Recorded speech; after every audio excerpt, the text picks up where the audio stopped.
It is my absolute pleasure to welcome my next guest, Hector Hughes, the CEO and co-founder of Unplugged, the platform for digital detox retreats featured in the likes of Cosmopolitan, The Times, Evening Standard, and has now served over 12,000 guests to date. Hector, welcome to Strategy and Tragedy. Thank you so much, Steph. This is the highlight of my week. So I'm glad to hear it. Mine too. Highlight of my month and year. Absolutely. Great to have you. All right, let's kick off with the importance of digital detox. Why exactly are they so good for us? For sure. Well, I think, basically in the last 10, 15, 20 years, our lives have changed dramatically. So obviously the rise of first the internet, then the smartphone, we've gone from spending no time online to 11, 12, 13 hours a day. And that fundamentally completely rewires our brains. It completely changes our state during the day. And so for most of us, we check our phones first thing in the morning, and then you're checking them basically all day. It says that there's some research that it takes about 15 minutes to regain your composure after a distraction. And for most of us, there's not 15 minutes where we're not checking it. So we basically spend our days just in this constant state of distraction, right until the last thing at night. And what that does is it just has us in the state of constant overstimulation. And it's so normal now that we just don't notice it. And what going offline does for a long period, so we focus on 3 days, is it takes about a day for the mind to settle down. So the first day you actually feel a bit more anxious, you might get a phantom buzzing, you feel a bit like you've lost a limb. And then we start to get this deep sense of calm. And it feels almost supernatural. But the crazy thing is that's how humans are built to operate. Like, we're not built to walk around with the low-level anxiety and stress that we do today. So really, it's just helping people return to their natural state. And in that state, our bodies can do what they're built to do. So they can heal, they can recover, they can calm down. And so I think there's so many of the issues today, whether it's physical health, mental health, are just because of the environment. That we just live in such a crazy environment now. And we haven't biologically changed from our hunter-gathering days, but the world we live in massively has. Yeah, absolutely. I heard you say about observing guests kind of before and after their weekend in a cabin, and you saying about them looking like 10 years younger, which is hilarious. Was there like an epiphany for you? I also read that you went on a silent meditation retreat for like 10 days. I think you read the book like Digital Minimalism. So I know that like you started coming across these things. What helped you kind of arrive at starting Unplugged? Yeah, so it really was a series of fortunate events. In 2019, I was working for a tech startup at the time. It was very exciting. We were, high growth international expansion, bit of a mess behind the scenes, as these things often were. Yeah. But I just felt burnt out, dissatisfied with life. I was going out a lot at that time, busy all the time, spending all day on my phone, and just started to get more into meditation and reading, and read Digital Minimalism, as you mentioned. That was early in 2019. And they talk a lot about unplugged and unplugging in there. And I thought, unplugged would be such a great name for a business. And parked that idea. And then had a really intense summer. And a friend of mine had recommended this silent retreat. And I initially laughed it off. I thought, I'm not the kind of person who can go and do a meditation retreat. What would the guys at work think? And then eventually thought, what have I got to lose? Got myself out there. And it was 10 days. It was this beautiful Buddhist temple on top of a mountain. And the best thing about it is when you get there, they take your phone off you. And you just spend 10 days completely cut off from the outside world. And as soon as I handed over my phone, I just felt this liberation, whatever's going on out there, it just doesn't matter for 10 days, which is a profound and wonderful feeling. And basically ended up coming back from that, very cliche, quit my job a week later and got started on Unplugged. What was so interesting specifically about how you mentioned before, you were like, I'm not the sort of person who does that, which just speaks to like the power of how we self-identify. I'm obsessed with that whole topic and could do a whole podcast just on that. So it's like, I'm not the sort of person who'd go off and do this like silent retreat. And then immediately after, you then said, oh, what would the guys at work think? And I see this happen all the time. It's first, how do I identify? And then what other people's perceptions. So what switched it for you? For sure. Well, I mean, that was very much the theme in my life up until that point. Like, I was completely governed by what other people would think of me. Wow. And I think there was a deep insecurity. I've always had a unfailing self-confidence in some aspects of myself, and I noticed this. A real insecurity in other parts of myself. So I really wasn't comfortable in myself, and I just ended up, a lot of the drinking, drug taking, like going out, was just living life. Yeah, it was numbing that, and also just living life on other people's terms. Like I was a real people pleaser, still am recovering people pleaser, And I think up until that point, there was just this deep insecurity and just concern with what other people would think. And the silent retreat really was a pivotal moment in the sense I came back from that and I just felt completely free of all of that. It's not interesting. I definitely went through a period after that feeling like I'd solved all the problems in my life, and then life happens and more problems emerge down the line. But definitely for a period, I just felt this just deep sense of one of the things they teach there is that we have in Buddhism is that we have everything we need to be happy. So we think we need to add something. We think we need the job, the relationship, whatever it might be. But actually, it's about taking away, and it's taking away the things that bring unhappiness, like worrying what other people think about you. So yeah, I just left that retreat with just complete assurance. I've always had this deep conviction that my life would just work itself out. Like I used to, my school reports, my teachers used to bemoan what a irrational optimist I was. But yeah, I'm a big believer that if you just believe things will work out, then I feel like that's every entrepreneur. Like every entrepreneur is an irrational optimist. And it gets into trouble as well, right? So I love that. So one thing is having almost, dare I call it this epiphany, this deep realization of the benefits of unplugging. Another thing is having the confidence to place such a massive bet on this whole digital detox premise, right? To build your business around it, to get investment, which congratulations, you've had amazing, and investors kind of come on and support your amazing mission. But that's another level. So where does that confidence come from to place such a massive bet on people spending less time online? Yeah, it's interesting. I've thought a lot about it and life, just how these things happen. And so after university, I applied to a whole bunch of grad schemes and got to the final stage for 3. One was teach first, and I thought I would do that and then go into investment banking or something. One was a high frequency trading job, and the other one was an accountant at a private wealth accountancy. And I would have been terrible at all those jobs, but they would have just led me down such different paths in life. And so I think to answer your question, you really are the sum of the people you spend the most time with. And so I think being in that startup environment, I was the second employee. My co-founder was the first employee. So had a good relationship with the founders. And so I was around them. 2 of my closest friends started businesses that same year.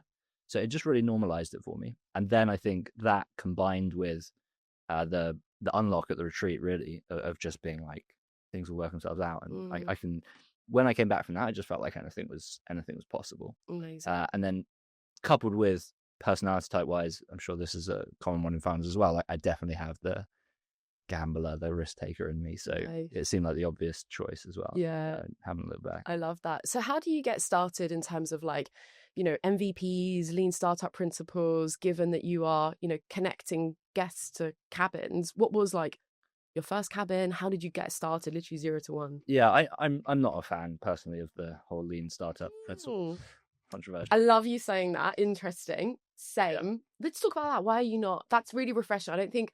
Sorry, I got so excited with you saying that because A, I agree, and B, I don't think I've ever heard anyone say that. So this is a safe space to go there. Well, I think first of all, it's just my personality type. So everything I'm about to say, I think, is just maybe rationalizing my laziness and not consider the step. But there's, I'll tell you a story to highlight it. So spoke to this really fantastic growth guy, like very well-known guy, who we worked with at the previous startup. And so had him, he was one of the most impressive people I knew. So told him about the idea for Unplugged and just asked for his advice.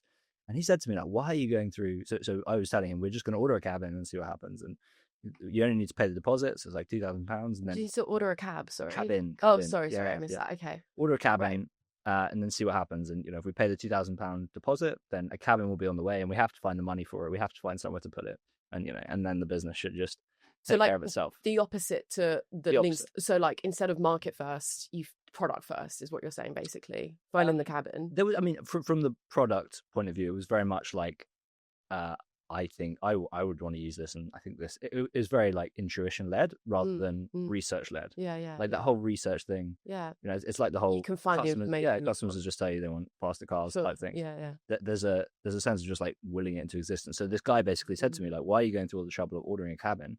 Why don't you just put up a landing page and drive traffic to it and see if people actually want to lock their phones away? Yeah. The issue with that approach is they probably would have said they didn't want to lock their phones away. Yeah, right? I get it. But that's not the change we want to make in the world. That's not the company we want to build. And so I think there's a lot to be said for being unreasonable and for taking a stand, and just for, I think you sometimes got to be contrarian and just say this, I think this needs to exist in the world. I'm going to place this bet. And so my methodology, rather than lean startup, is burn the boats. It's like, let's fucking do this, and then we've got to. When's the book coming? And then we got to finish, and then we got to figure it out, right? Because this whole thing of like validating, invalidating is like you can always invalidate an idea, and much rather I'd be like, let's just find a way to figure it out. Hector, I'm so leaning more on your side of the fence with this, and honestly, I'm gonna be like brave here and like open up and admit I've always kind of been more on that way, and I feel like through reading Lean Startup, and to be honest, I've mentored incredible MBA founder students with an edtech scale up called One Day, where they study all of this and start and launch their business alongside it. This isn't a promo for One Day, but see, that is my other job, and I love them. Like a lot of that is based on the Lean Startup principles, and that's obviously like curriculum I teach and the students that I like mentor through it. So the past 2 years in particular have been more me sort of like, okay, like I get it, I'm coming around to this idea, but not fully convinced either, which is why I'm so so excited to hear what you say on that. So you say, I'm totally with you on the fact that like, especially if you're doing something different, if you're being contrarian, if you're being a bit disruptive, changing behaviors, putting out a landing page to see if people are going to resonate with that core value prop may not always like cut it. So how did you overcome those barriers? Because I guess you've still got those same barriers to overcome, haven't you? Because it's like, okay, well, one thing is people giving away their email address because they're interested in potentially signing up to this. Another thing is booking and parting money to go and stay at a cabin.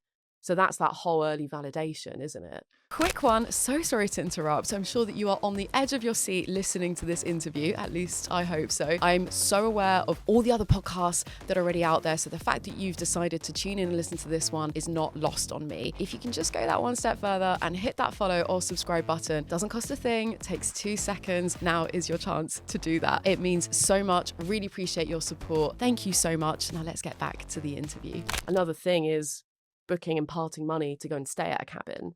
So that's that whole early validation, isn't it? For sure, yeah. So we very much always been very bullish on the product and the experience of spending 3 days offline. And the hypothesis has always been, to use a fancy word, that in its like that's enough. If we can just get people to experience that, like that will do the job for us. There's obviously a huge amount of legwork that needs to happen to get there. So we launched. It was really hard to get people to come and stay. When we did get people to come and stay, they wouldn't lock away their phones. Like it was, the whole thing. But then as we've just doubled, tripled down on that. So we made some choices in the early days that added friction and actually made it harder to get customers. So we fixed at 3 nights. There are other cabin companies out there that don't do digital detox. And the industry average stay is 1.8 nights. So moving that up to 3, people have to take more time off work. It's more of a commitment.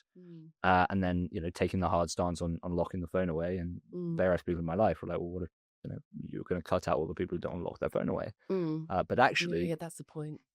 Exactly. And there's so much noise these days that it's really about cutting through. So I think both from a product experience point of view, it's a much better experience to be offline than to not be offline. Yeah.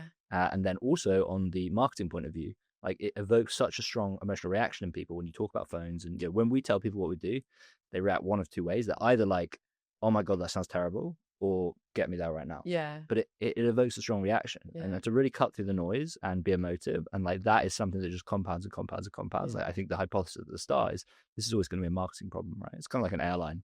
You have a perishable item, which is a bed or a seat, and it's all about filling that. So it's all about occupancy. And so it's really about, we're really building a marketing company. And it's just 100%. Such an amazing asset towards that. Yeah. Super interesting. And I read a case study before about like how Starbucks is actually a fintech company. Yeah. I love how you say, well, actually you're, it's a travel platform or accommodation site. Actually, it's a marketing company. It makes total sense. 100%. What I find fascinating about the whole founder journey or just running a startup is every year you completely change your perspective on what the business you're running is. And you just have these like moments where you're like, oh my God, this is a completely different business to what I thought it was. So I'll check back in with you next year and see what you think Unplugged is. What were some of the early objections that you're getting from customers? Did you get any funny like comments or reactions, especially at the start? Yeah, I mean, we just got people flat out refusing. So we were checking people in ourselves at the start. They would see a cabin on Instagram, try to come and stay. And we tried to take their phone off them and they would look at us like we're crazy. Like, you're not actually going to give our phones away. You need to be dressed in black and a balaclava to do that. And what we realize is that it's won or lost before people even get there. So they need to know that Yeah. the whole need to prime brand, them the first. whole brand needs to be around. This is what you're coming to do. Because if there's Yeah. any doubt in their mind, Yeah. which is why digital detoxing doesn't work as an add-on, right? If you run a hotel and you say like, come and stay, and if you want to do a digital detox, you can. Yeah. And people might be like, I might do, and then they get there and they're like, I'm not. You need to kind of commit to it. You need to commit to it. You need Yeah. to tell your friends, tell your family, clear your diary. Yeah. And Warn everyone. Warn everyone, yeah.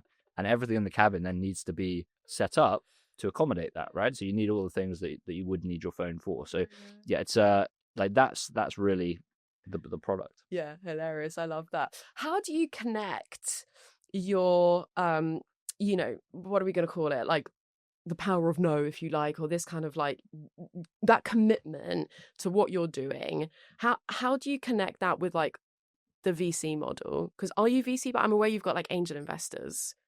Are you venture backed? I think we've got a couple of investors that would describe themselves as VCs. Yeah, exactly. But we haven't got VCs on the board. We've never taken a big VC check. Yeah.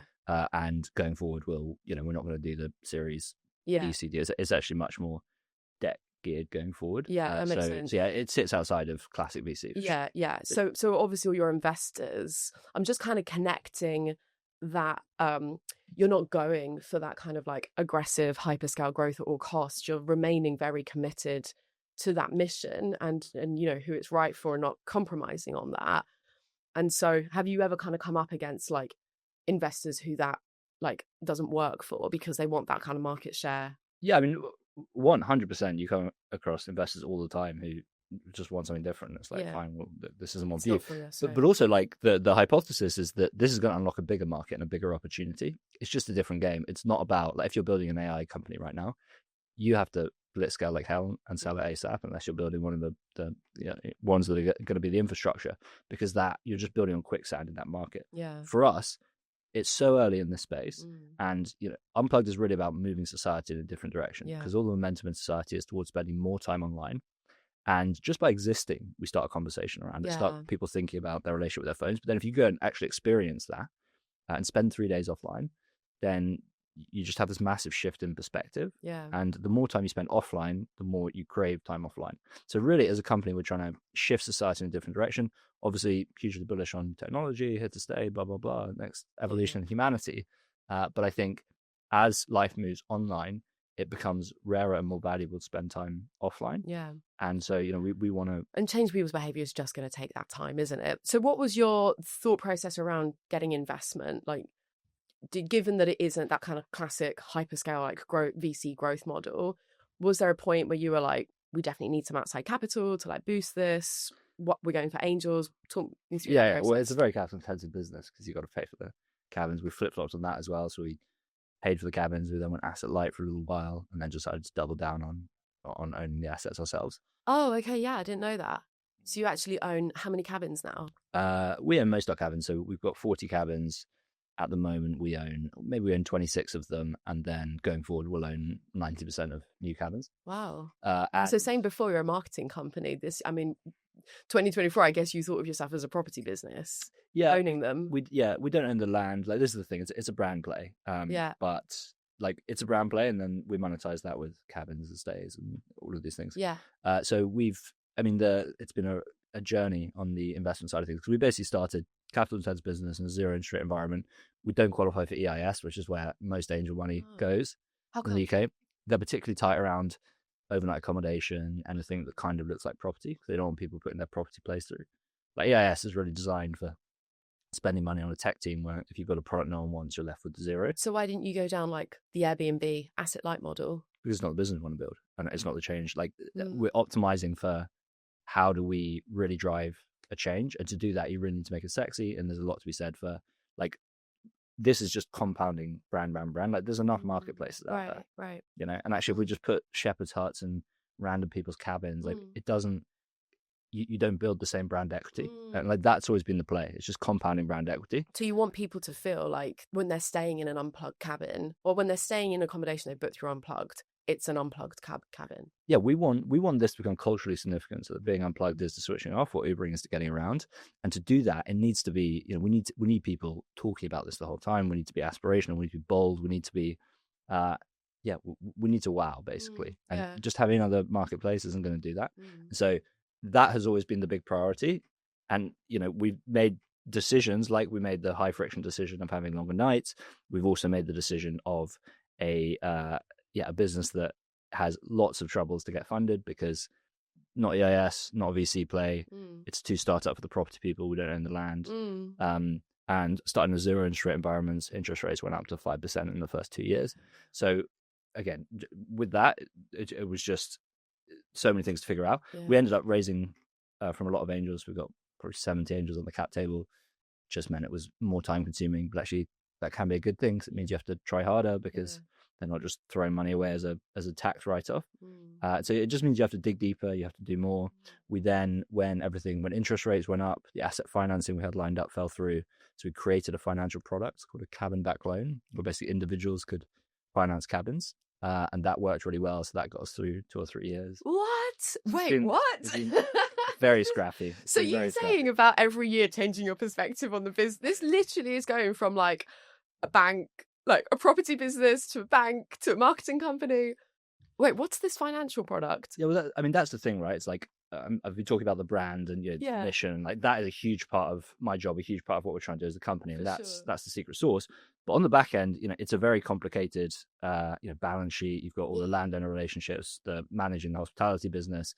So figuring that piece out has been a lot of fun. Like I'm a numbers guy by background, and so I love the intellectual stimulation of figuring out that game and just learning how to think about like debt and equity from first principles, because you just get conflicting advice from anyone you talk to in the early days. Like that's bad, that's good, and like, really understanding what is good, what kind of capital we should be getting, how we should be funding this, should we be asset light or asset heavy, and so just figuring that out for myself and trying things and understanding the mechanics has been a joy. I love it. Wow, I can tell. I love that. You mentioned before that like the fundraiser has been a journey. I read that one of the early mistakes that you made, I mean, you're saying about being a numbers guy and in the finances, one of the early mistakes was having a DJ and music line on your balance sheet. What was that about? Yes, I may be a numbers guy, but I'm not a details guy. And so one of our advisors basically sent me a template for a financial model, and I just didn't really check it. And it's the one he copied it over from said like DJ and music as one of the line items, and I pitched an angel syndicate. Thank you. And got through to the due diligence with them. The first question was, tell us about this line item? Well, good, it was the first question. Yeah. Got that out of the way. That's hilarious. I love that. So lots of lessons learned along the way. And it's a very capital intense business. So we've just spent lots of time fundraising over the last 4 years in various capacities. Any pearls of wisdom you can impart with our listeners on the fundraising, given how deep you've been in that?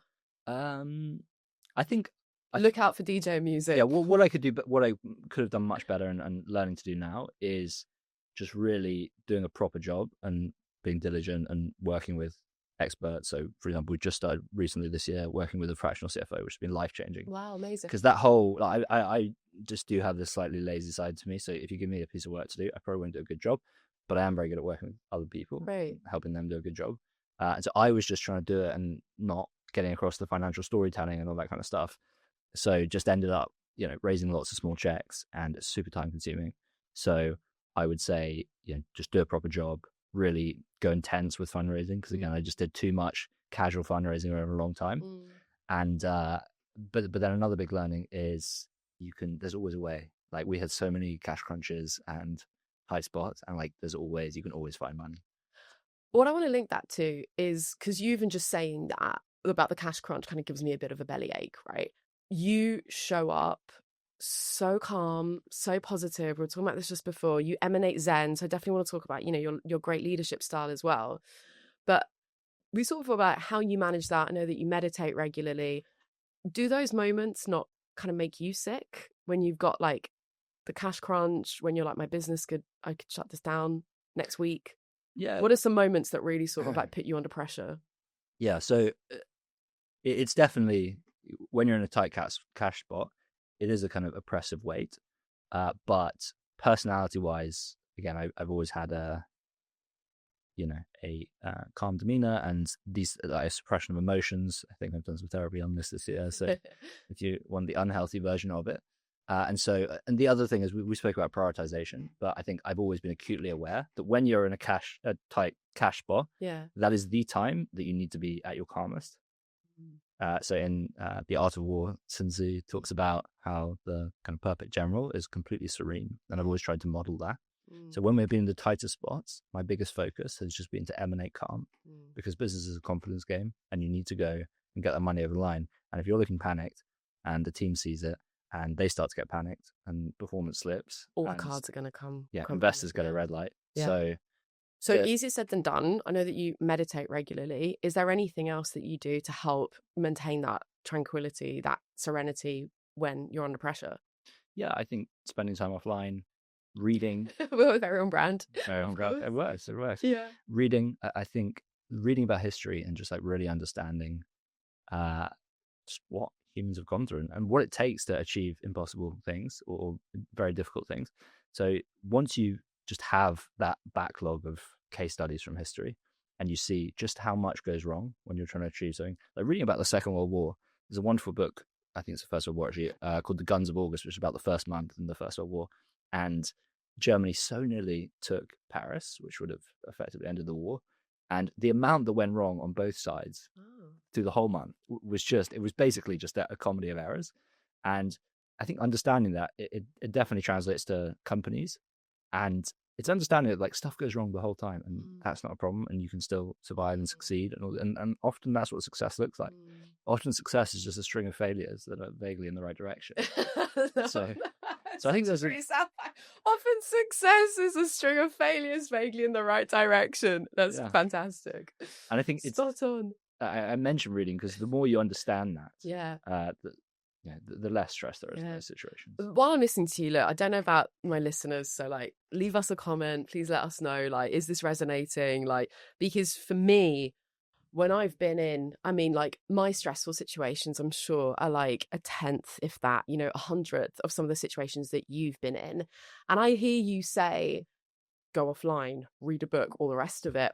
I'm physically, mentally, all the rest of it incapable, which obviously says that I need to be spending more time offline and practicing meditation more often. So there's an element of kind of easier said than done in the moment. But I think there's a really big argument to like, that habit building and getting those fundamentals over like this longer period of time. You're not suddenly going to go from like 1 minute to the next. Oh, okay, Hector, I'm going to go and read a book, and calm down. So, but at the very, very least, I'm hoping that at least listening to you and some of your serene vibes through this podcast are getting people kind of in the right headspace for it. You touched on obviously like loads of lessons learned. One of the other things, that I read, one of the other mistakes was, so you mentioned bringing in a fractional CFO, which is Chief Financial Officer for anyone unaware. One of the mistakes I heard you say was about kind of bringing in external experts or external consultants and maybe a bit of an expectation that they'd come and bring and wave the magic wand. What are you happy to kind of share on that? What kind of happened and what's the lesson learned from that? Yeah, for sure. So I've massively changed my mind on that. I've massively changed my mind on a lot, most things this year. What are some of the top things you've massively changed your mind on? The value of paid media. Paid media, yeah.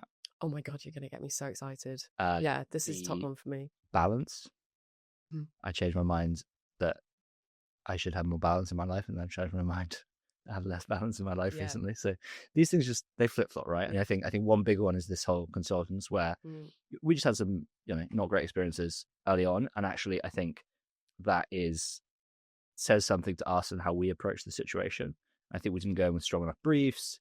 You get what you put into it, and then who you work with is massive. So there were good people we worked with that we didn't set up for success. There were other people who weren't the right people. So like everything, working with the right consultant agencies, whatever, is worth the weight in gold. But in the last year or so, I've just really realized the value of just working with deep experts and doing it right, setting the right intentions, having a good relationship with them. And we brought in, 2 or 3 in the last year that have just been completely transformative. Amazing. So we now have a very small core team and work with a few just very, very strong consultant agencies around that really massively multiply everything we do. Yeah, amazing. I love that. That's music to my ears. It's a process, right? You've got to It's a learn process. Yeah. how to set people up for success. I love how you phrase that. I'm a big believer in that as well. Why have you changed your mind on paid media? I'm excited to hear about that. Well, I think I was always just very skeptical, arrogant, or whatever you want to call it. You always see these posts like we cancelled all of our paid media budget and doubled down on brand, and now our sales have gone up. Right. And I think it's always been organic brand, like that's our strength basically. Wow. So I think marketing's an art and a science, and we've always over-indexed on the art. And supply's always been the biggest constraints. We've always had really high occupancies and haven't needed to worry about paid. Yeah. And I think I just had this attitude that like that would continue forever, and we never needed to spend any money on marketing because our product is so great, and we're so great at talking about it that people are just going to keep ripping it out of our hands. And then really started to scale supply in the last year or so. And actually, we weren't doing any more on marketing. We weren't spending any more, this kind of stuff. And the occupancy started to drop. And spoke to, again, some great people I know who are really deep domain experts around scaling the marketing side of things. And what I realized what I now think I was wrong on is, it's great having the good organic, but actually that just means you can acquire customers cheaper on paid. Yeah. But paid is how you amplify that. Paid is paid is what really helps drive the revenue. So I think it was just an arrogance of like we never need to do paid, and understanding that actually, and I think before we any paid spend had been very siloed, so it hadn't been used to amplify organic. The two weren't talking to each other, and working with someone incredible on that side of things now, and just completely opened my eyes to just how the two can work in harmony. Yeah. And actually the amazing success on organic just sets us up so well for each paid. other, doesn't it? That's interesting. I was expecting you to say the opposite, actually, because I feel like most of the time paid media, given its low barrier to entry, the low kind of friction, more often than not, that's how startups do kind of get things going, and then realize that actually like it's easy to just kind of waste money. It can be a sinkhole. You can kind of, that performance can plateau. So I'm surprised to hear it was that way around. That's the thing. I mean, paid media is not equal to all, and massively, especially Mark Zuckerberg's talking now about you just plug in a product, and they will create the ads. They'll do the with the AI thing. Yeah, exactly. So then all that you're left with is positioning, right? And so I think having a unique positioning actually just means that paid is more effective for you. Yeah. Like I think what you're talking about is there are so many companies out there that raise so much VC capital, and the unit economics just don't work. Like they just can't acquire customers at the growth rate they need to cheap enough to actually make any money. So there are so many household names that I've heard about, or people have told me about that we're just losing money on every order, and so far away from this before you even take the team in, this kind of thing. And again, you just get this, and there can be success stories, right? Like Deliveroo lost money on every order for years and years and years, and then the bet was always that if they could become the scale player, then that changes. It changed. They sold for 2 or 3 billion recently. So, but timing is such a huge factor in that. I know that, obviously preaching to the choir, you know this better than most other people, but I feel like that era is gone now. I feel like the Deliveroo's, the Ubers, the Airbnbs, like these huge tech unicorns, there was a huge element of right time, right place because of so many different like tailwinds. But there are different eras right now. Exactly. Like the founders who are doing that are now building the latest AI company. But it depends what your goal is, right? Because if your goal is to get a $1 billion exit, then that's 100% the right strategy. But my goal is to make this particular change in the world. And so I need this to work, and so it's all about how do we make this succeed. Love that. Whereas, someone could churn through an AI company now, raise hundreds of millions, and if it doesn't work, then they just go and start another company in 3 years, and they'll keep churning that, they'll keep learning each time, and they'll make it a huge success, and they'll get the payout they want. The payout doesn't interest me at all. It's very easy to say that as a founder, but it really doesn't. I want to get a good result for our investors, blah, blah, blah, and teammates. But that's just a scorecard. I think for me, what's really, really important is that we can build a huge company here so that we can make this change in the world. Yeah. And on that note, you very recently, congratulations, you made it to, what was it, the top 100 wealthy list, but like the different type of wealth? It was called it was the Sunday Times runner alternative rich list. The alternative rich list. I love that. I saw some what's that? How do they what are the metrics? How do they calculate that? Do you know? What was your position on the rich list? On the rich list? The alternative rich. No, it wasn't ranked. It was basically they just had, I don't know, 15, 20 companies or entrepreneurs that were doing Amazing. something good. I think it was more of it's less quantifiable than Sure, the of wish course. list. So it was more of they were just looking for the right companies out there. Detective. They came across us. Exactly, they came across us. So Nice. it's nice validation. I mean, all of these things you can get so carried away. Right? Yeah. Like it's I think it just confirms that like there really is something here. This change needs to happen in the world. Yeah. And we're going to keep doubling down on that. Incredible. I love that. Hector, I feel like you are a walking advert for Unplugged because I feel like you really are. I mean, like every founder should be the poster boy or girl for the business and the brand that they're building. But with you, it's 100% true. Any other like funny stories, like good lessons that came out of some like funny anecdotes in the journey? I just want to make sure we don't leave any stone unturned. Any particular, give me something to any particular areas.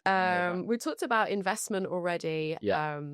Marketing kind of covered. I guess actually what you were saying before with paid media, what I did also read was that you did have that complacency. And I think it was in like 2021, did things sort of fall off a cliff for you? And then you had to sort of reset and revisit how you were going to rev back up again? Well, I mean, there've been many bumps along the way. Like it's never as straightforward as it looks on LinkedIn. And I think personally, I had a really challenging like 2 or 3 years up until really the start of this year. So when I started the business, was in such a good place mentally. I gave up drinking, drug taking, all of that. Spent 4 years completely sober. And then shortly after starting, I started to get these weird health issues. Sorry, this isn't a funny anecdote, but I'll tell you anyway. So I get this like burning rash, effectively, with this kind of redness, and keep me up during the night. Lasts for 72 hours. That went on for a couple of years. Is this after giving up? Yeah, this was 4 months after giving up drinking. Interesting.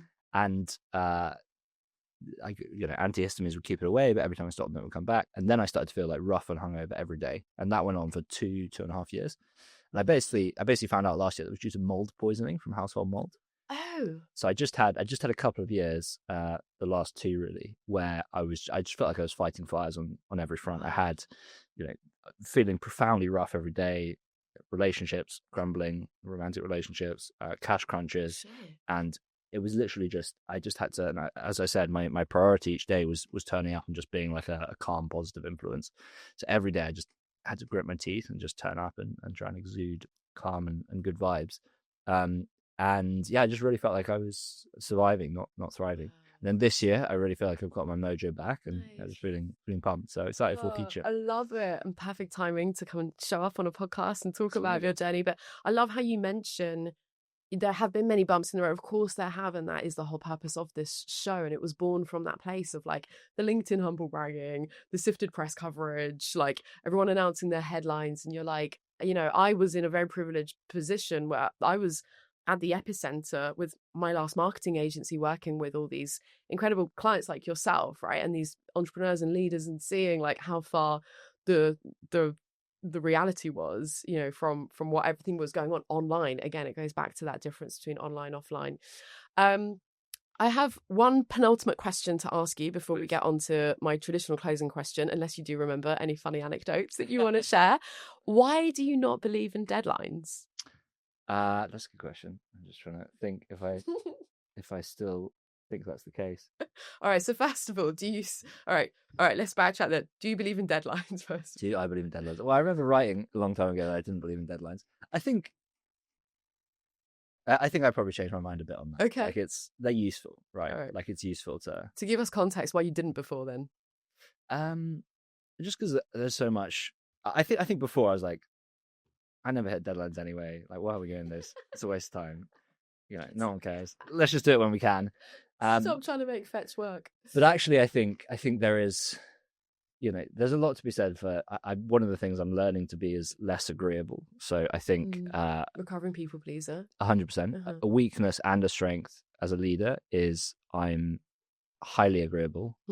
I think it means that you kind of coast through all of the people relationships. I have great relationships with everyone I work with. But it just means that, there are things that you're not firm enough on, you get walked over on, all these kind of things. So I think one of the things I'm learning as I develop in my role is to just be more unreasonable at times, push more, say things that are uncomfortable every now and again. Was there some catalyst that helped you kind of switch on that? Yeah, it was some therapy at the start of the year. I as I say, wasn't in a great place last year, and at the end of last year, I just had this like, I just had a real like weight, and started some therapy with a chap called Gavin, who's a very amusing character, and just had to face up some very big things in my life.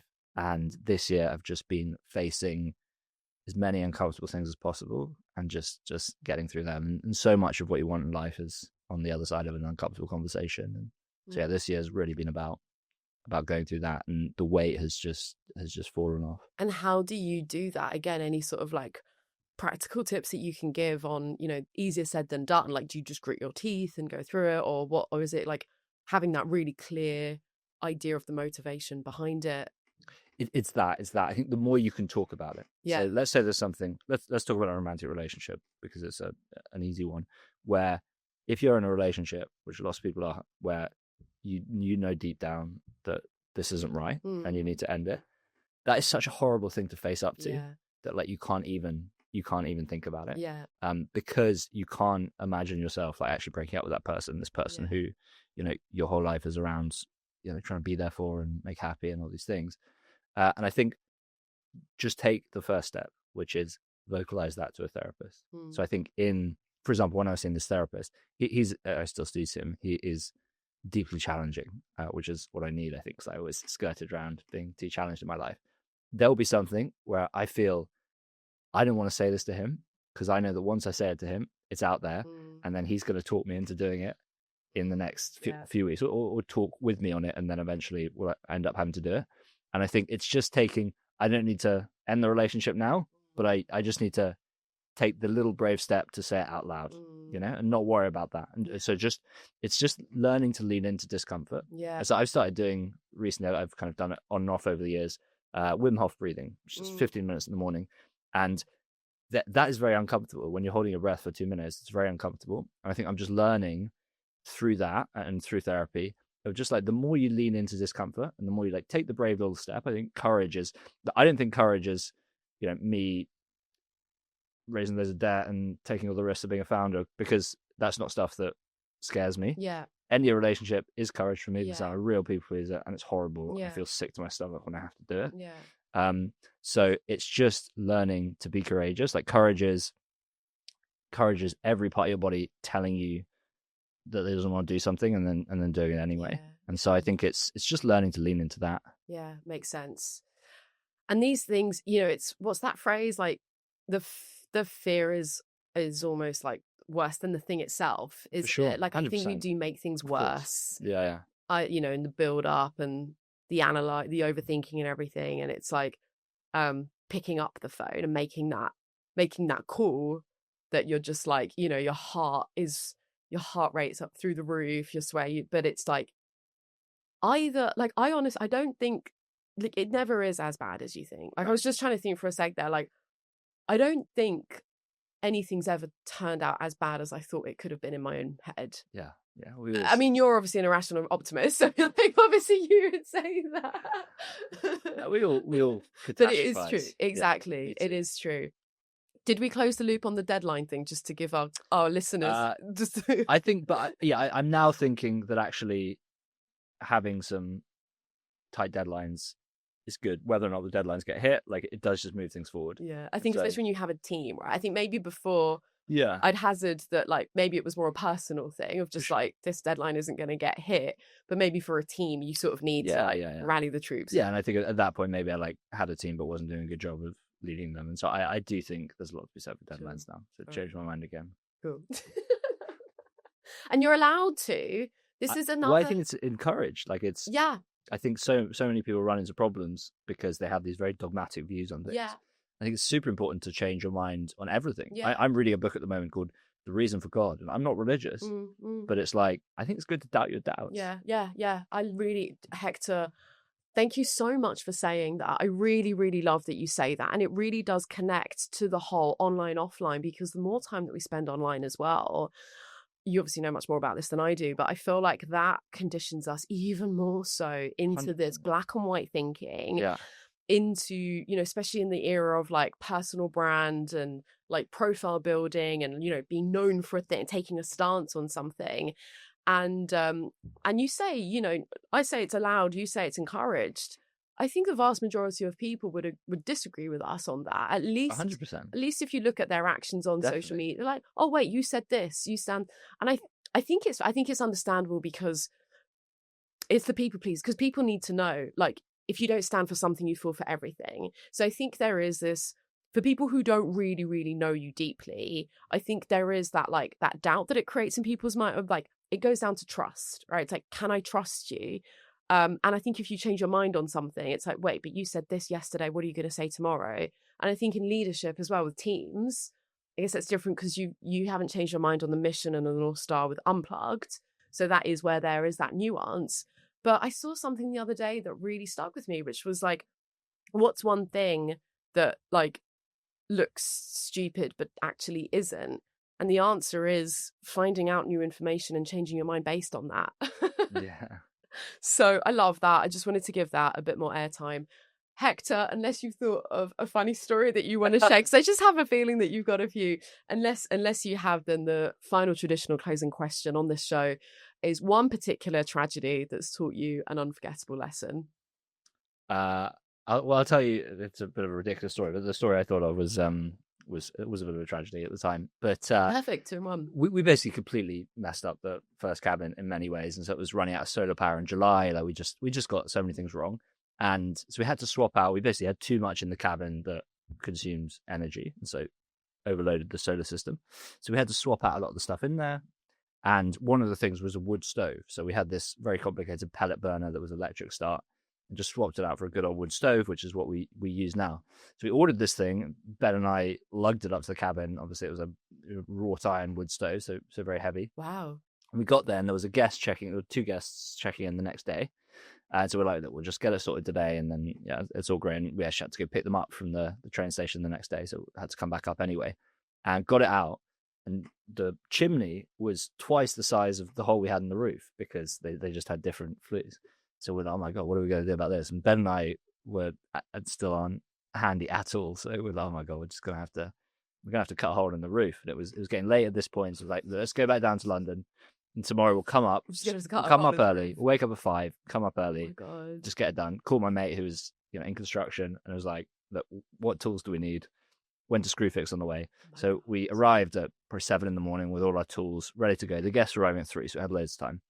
And started cutting through, and it was wood at first, and then you start to cut through insulation, and then finally got to the top, and there was just this metal plate. And so we got on the roof and found that they'd welded a metal plate around there, and obviously none of our tools could do that. I had to get back to Screwfix, buy this massive metal saw.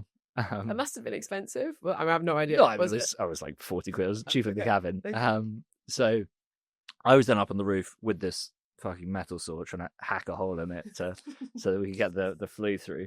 Made a complete mess of that. Complete health and safety hazard. Complete health and safety hazard. Cutting a hole in it. In the process, I put a Stanley knife into my finger. I'm really squeamish as well. So oh no, that was horrible. I had to wrap it up with this like bloody rag basically, and also had this waterproof paint. So once we'd finally got the thing through, had to paint the collar back down. Finally got it done. I was the one driving because it was one of these hire cars. So I had to go pick up the guests, and I had this bloody rag around my finger, covered in black paint. Picked them up from the train station, dropped them off, and anyway, they ended up having a wonderful stay. But the worst part of the whole day for me was I had to go to A&E to stop the bleeding in the evening. I'm so squeamish, and the worst part of the whole day was in A&E. I couldn't even talk about it. The woman sat next to me had cut off her finger, and she just wouldn't stop talking about it. I was so passed out listening to her. So anyway, I got my finger glued up, and it was all fine. Oh no! And for anyone not watching this on video, just listen to the audio. Like Hector is just squirming so much in his seat. He's like making every facial expression. Wow! But the lesson there is like, so you don't like horror movies? No, I don't like the lesson there was just like, there's always a way through. There were so many points that day like, oh my God, what are we going to do? And again, it's when you look back, it's that's the other thing is like, none of these things matter as much as they feel at the time. It felt existential to the whole business, what would happen there. Yeah, when you're in the moment. Fundamentally, worst case scenario, would have just had to cancel one guest stay and then got a professional in to sort it out. Yeah. And so, yeah, there's an interesting there is just an interesting magnitude that when you zoom out, it's like, what are we going to think about this in 3 years, 4 years, 5 years? So it always feels so important in the moment, but it never is. Hector, your energy is so fantastic. I feel like I need more Hector energy in my life, because never had a story like that on the traditional closing question. Often there are themes, and a lot of them do go back to like self-care and founder burnout. That's a really common one. So not had that. I love that there's kind of a funny story in the mix, but ultimately it's that power of perspective. It's that exactly zooming back out. Is this going to matter in a few years' time? You can get through it one way or another. Like, you get through it.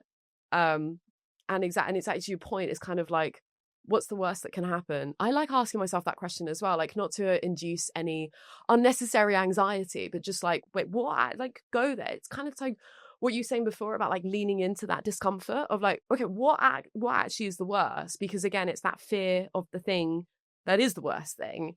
And so to your point, it's like, well, I would have had to cancel. I would have had to grovel, make it back to them somehow, and you live to tell the tale. Yeah. Hector, thank you so much for coming on Strategy and Tragedy. We've covered mold infections, therapy, breakups, all the stuff that I wasn't expecting to cover on an entrepreneurship show, but lots of all the good business stuff as well. So really appreciate it. Thank you so much. So much fun. Coming on. Love everything you do, and so we'll have to get part 2 sometime. Thank you. Yeah, that would be amazing. If you want a part 2, comment below. Really hope you've enjoyed this as well. If you have, comment the part 2, hit that subscribe button if you haven't already. And I look forward to seeing you next time. Thanks a lot.